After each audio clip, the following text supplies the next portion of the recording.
Sobrang ganda. Tingnan nyo naman yung... Mami, look! Hello guys, magandang gabi po sa inyong lahat. Alam nyo ba kung anong oras na ngayon dito sa Romania? Alas 7 na ng gabi. So kung makikita nyo, tingnan nyo, maliwanag pa rin. Kasi nga, ganito talaga dito kapag spring at summer. Pag summer, yung liwanag hanggang alas 9 ng gabi. Pero, yung weather ngayon, malamig. So kaya, tingnan nyo. Nakasuot pa rin kami ng winter jacket. Kakagising lang din ni Edie.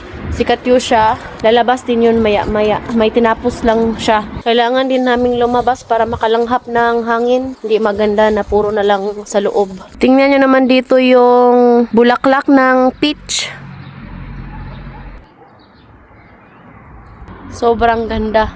Lalo na siguro kapag nakalinya to ba. Tas ganito kaganda yung bulaklak.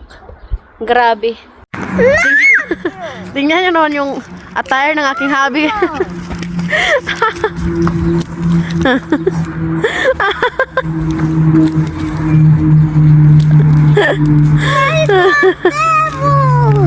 What is that, my love? Grabe din to makabunga, guys. Dami. Tsaka yung strawberry ni mama, mga June to ma-harvest eh. Ayan. Hindi pa kami nakapag-start magtanim dito ng gulay. Yung natanim pa lang namin nila ni mama is onion at saka garlic. Kasi nga hindi pa talaga okay ngayon kasi sobrang lamig.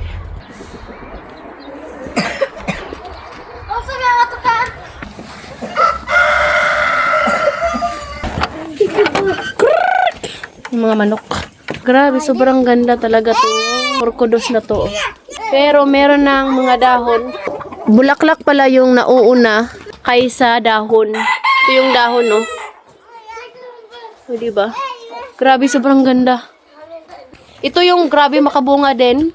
Yung bunga pala nito, ginagawang suika ng aking mga biyan. Yung wine ba? Wine na sobrang tapang. Ano kasi to guys, kapag hindi pa siya nahinog, ano siya, yung maasim. So, nilalagay din ni mama sa sabaw. Be careful for me Katyusha because naghan og etira ba dire?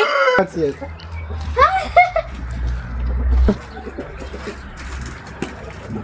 Grabe, sobrang ganda ng puno na to.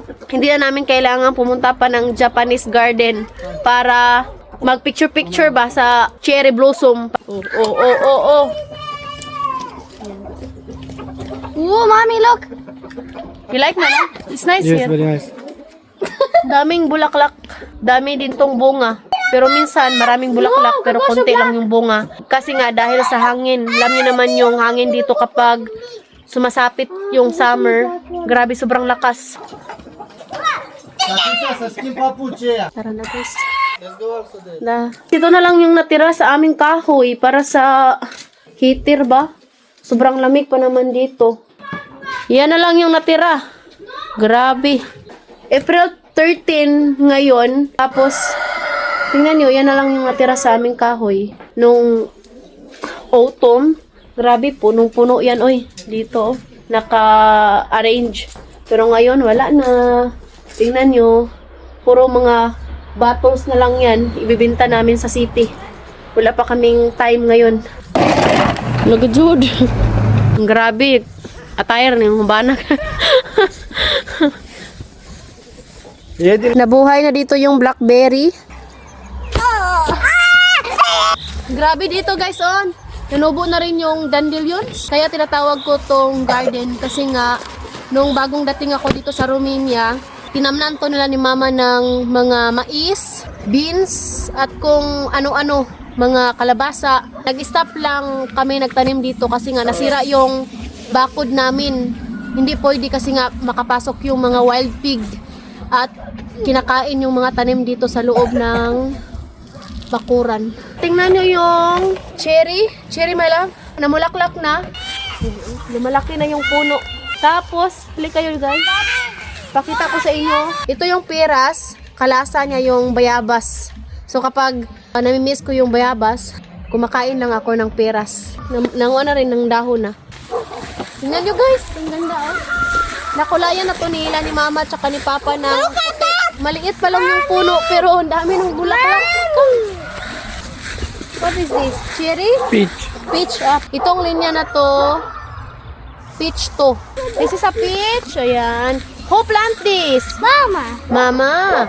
So, ang daming bulaklak. Tsaka sobrang ganda. Sa Norobi. Hi. Itong linya naman dito is mga apple. Dok, tingnan nyo guys, oh. Tingnan nyo dito guys, may bulaklak na, oh. Di saba. Apple to guys. Tapos yan, peach din yan. Hindi pa talaga okay yung weather. Ay, malamig pa guys. Pero buti na lang, medyo okay na ako ngayon. Hindi na pingot yung ilong ko. Wala na rin akong ubo. Si Edie na lang. Pero si Edie kagabi nakatulog na siya. So, kaya thanks talaga sa Panginoon. Si Edie, sigtawag ni ate. Lasap yung ate, di! Pagaw na naman kag tinawag nila ng dungga ni ate. Thank you, Lord! Alam nyo ba, kapag summer dito, hindi namin tumadaanan. Dito kasi sobrang mga tag-asog, sagbot. Ang ganda tingnan, oh, na napintalan o puti ba? Gray also. Narinig nyo ba yun? Yeah. Start na naman mag-ingay-ingay yung mga tao dito sa village kasi nga, wala na, malapit na yung summer. Second month na ngayon ng spring. Kasi dito sa Romania, 3 months spring, 3 months summer, 3 months Yes. ang autumn, and 3 months din yung winter. Pero yung lamig dito, mga 6 months. Ang tagal. Tingnan nyo naman hanggang ngayon, April na.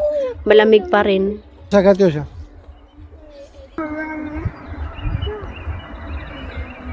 Ito ay piras. Harap. May lang. Feel na feel. Di, ringon. Kagmangki di. Uy, naog ba? Alas 7:31 na dito ng gabi. Malamig. Hindi kami pwedeng magstay na matagal kasi nga si Edie meron pa siyang ubo. Nasikat yun siya, ando na naman sa manok.